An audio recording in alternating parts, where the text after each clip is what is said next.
Coming up on this edition of the Newsfeed, Zoom is the hottest computer tool of 2020 for many, but some Virginia Tech students found out it isn't always secure. Find out more coming up. Plus, how can the sewer system help in the fight against COVID-19? The surprising details next. And Hokie football faces more delays, but what about the other fall sports? That story coming up. All that and more on this edition of the Newsfeed.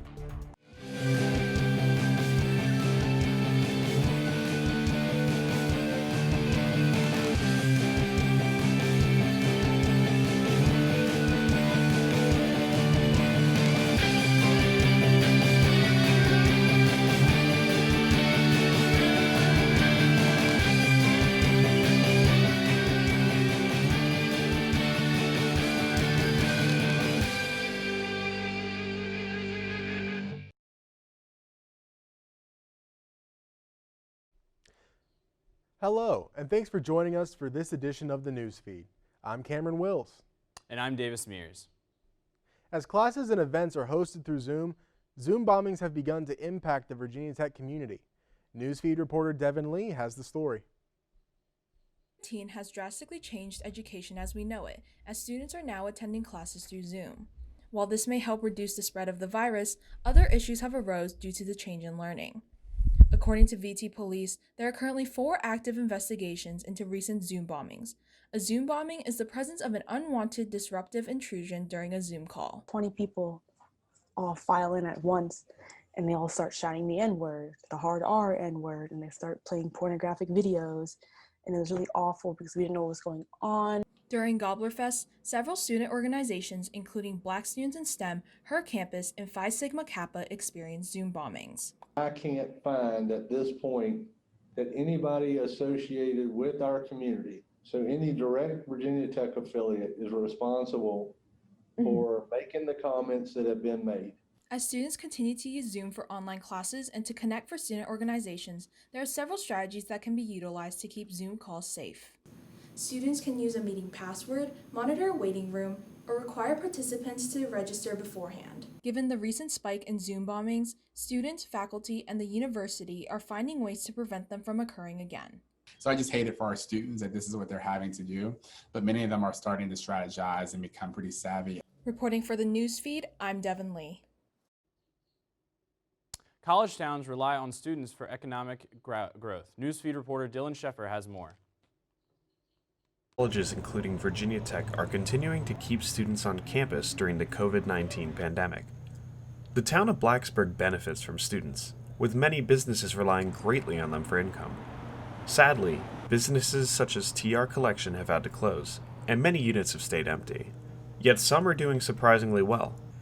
Belleville Winery, located 13 miles from Blacksburg, has seen steady business throughout the year. So when COVID-19 happened, we didn't know, like everybody else, what was going to happen to our business. We had to furlough the majority of our employees.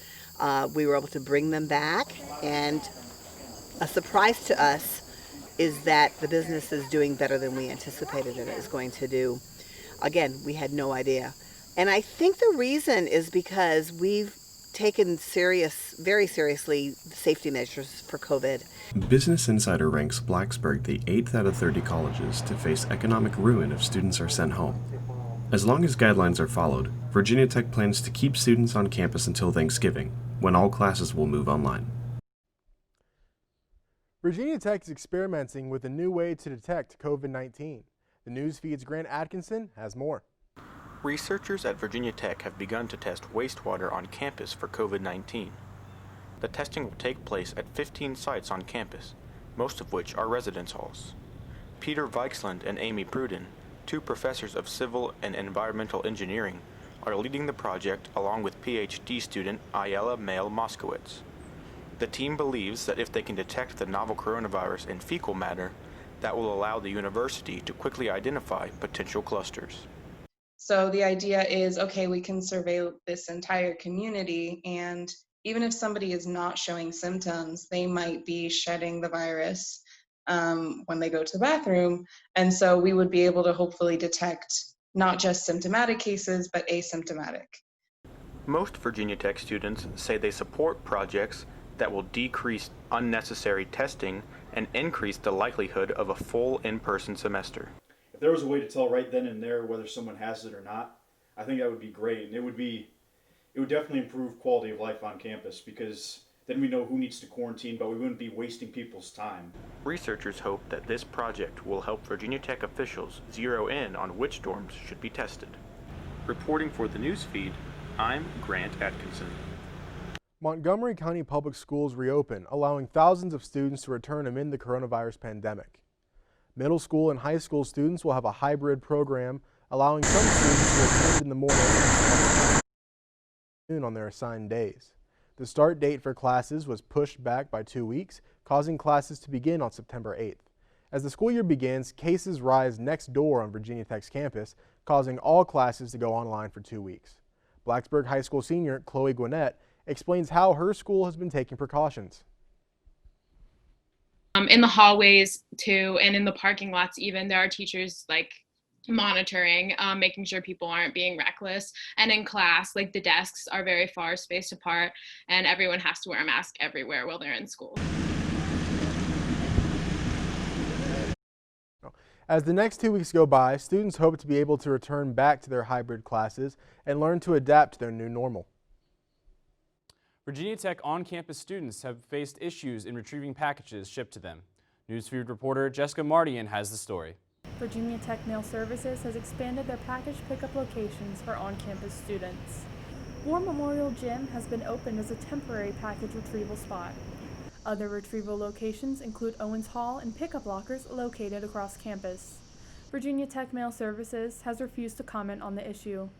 Kevin Siegel, manager of the Blacksburg UPS store, comments on how the pandemic has affected shipping operations.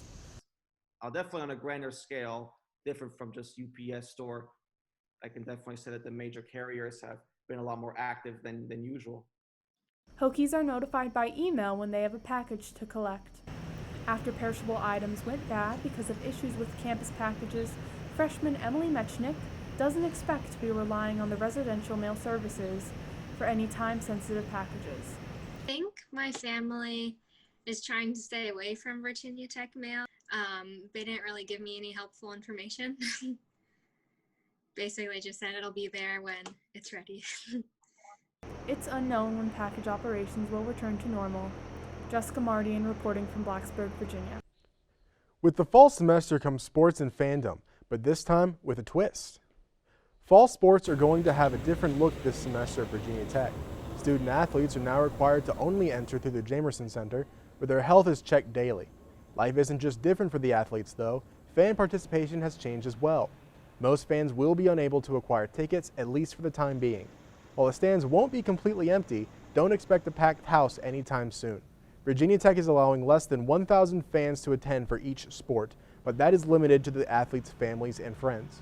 While teams have changed how they set up practice, fans will need to change how they support their teams.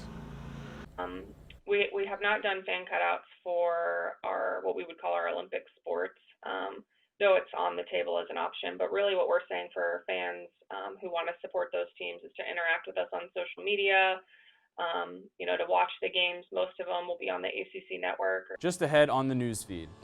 Find out how dating during COVID-19 has changed for some Virginia Tech students. That story and more after this break. When I first saw a turtle, my heart was full. Now I'm anything but lonely. We have this deep connection, this heart connection. He just wants to be close to you and part of your life. Every day with Turtle is a perfect day. When I'm holding her, it makes me feel calmer. I think everything he does shows how much he loves us. When we adopt a shelter pet, we discover they're a little bit of a lot of things. But they're all pure love. Look at you. You're at the top of your game. You're unstoppable. Nothing can throw you off track. Wait, is that your car? Uh-oh. Yeah, I saw that coming. That will throw you off track. You're looking at around 10 grand in fines, legal fees, and increased insurance rates. Let's try this again. Smart move. Because buzz driving is drunk driving.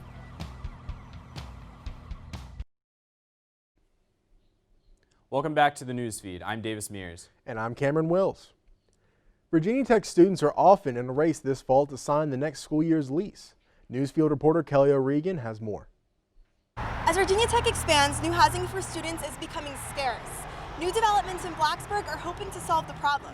Here I am outside Park 37, the newest development in Blacksburg.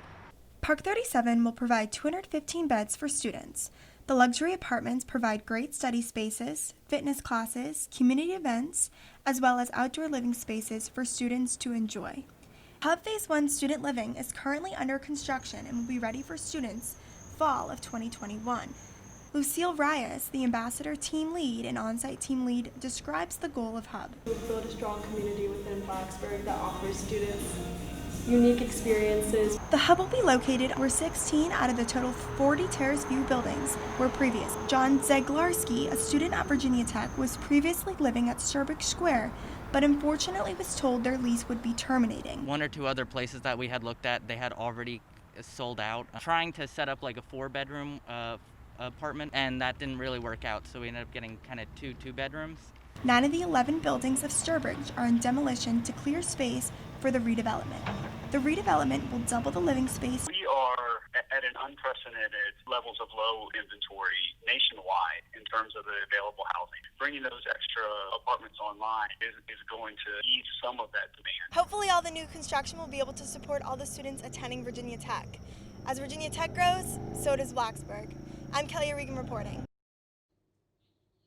The 8th annual Hokie Half Marathon and 5K will be held virtually this year. For the past 7 years, members of Hokie Nation have been coming to Blacksburg each September to participate in the Hokie Half Marathon and 5K. The annual event has grown in participants each year, with past, current, and future Hokies of all ages participating. The event even includes local entertainment such as live music. Upon finishing, participants receive a medal courtesy of the cadets to remember the event. However, this year will be different as the marathon will now be virtual. Last year's was really fun. It had a lot of Hokie spirit, seeing everyone around running. And this year my family was even going to come up and run it with me, which we were really looking forward to. But obviously they can't, but it's really nice that they still get to do it virtually with me, and we cheer each other on. And virtually between September 20th and October 18th. Results must be posted to the Hokie Half homepage. Registration is currently open and ends September 20th. The half marathon is $55, while the 5K is $35. If you have already signed up, you may still participate, defer your entry to 2021, or receive a refund. Intentions must be submitted by September 20th. For more information pertaining to the event, visit www.hokiehalf.com. An annual cycling event was held last weekend following part of the explorer Daniel Boone's Wilderness Trail. On Saturday, September 12th, the Fellowship of Christian Athletes hosted the 29th Annual Wilderness Road Ride at Bissett Park in Radford, Virginia. This was an organized recreational cycling event for cycling enthusiasts of all skill levels. 5 different route options were available to choose from, ranging from a 29-mile ride to a 100-mile ride. By signing up to participate in this event, a cyclist received a care kit including a riding number, a bike towel, a face covering, protein bars, and electrolyte tablets. Throughout the entire route, 7 rest stations were set up with food and water, and volunteers to give encouragement to riders along their way. One rest stop is the Wilderness Museum that houses artifacts from the explorer Daniel Boone in the late 1700s. The Wilderness Road is down in Pulaski County, and it comes through, it's about 15 or 20 miles, and it's a beautiful scenic road that was actually the road that Daniel Boone supposedly was on when he toured this area long ago. So they named the ride after Daniel Boone and called it the Wilderness Road Ride, after that Wilderness Road. While the event had multiple sponsors from in and around Montgomery County, all of the proceeds earned went to a nonprofit organization that helps send children to sports camps, as well as providing money to missionaries out in the mission field. As the summer heat begins to simmer down, the longing for the cool, crisp autumn air has people ready to settle down and cuddle up with their significant others. Unfortunately, love isn't the only thing in the air. Dating in college can be intimidating. With the rise of online dating apps, meeting someone organically seems hard to do. Given the impact of COVID-19, the concept of dating seems more complicated than ever. However, even with the tight coronavirus restrictions, people found a way to adapt to the circumstances. Outdoor dates have become the new normal as traditional indoor date destinations remain closed. Many restaurants in Blacksburg now offer outdoor seating to accommodate for the limited indoor capacity and to promote social distancing. Despite the challenges brought on by COVID-19, dating is still a prevalent activity among college students, with a little help from technology. I feel like the way our relationship started was like more unconventional because we had met online and like couldn't really see each other until we were both back at school. And like I was quarantining for 10 days and we like couldn't really see each other, so it was more like we would just FaceTime all the time or like text. Luckily, dating in the digital age has its benefits. Between conversing online and spending time outdoors, the dating game is being restructured in a way that could help others stay safe while still meeting that special someone. That will wrap up this edition of the Newsfeed. If you have a story idea for the Newsfeed, let us know. Send us an email at thenewsfeednrv@gmail.com. And as always, you can also connect with the Newsfeed on Facebook and Twitter. Thanks for watching. I'm Cameron Wills. And I'm Davis Mears.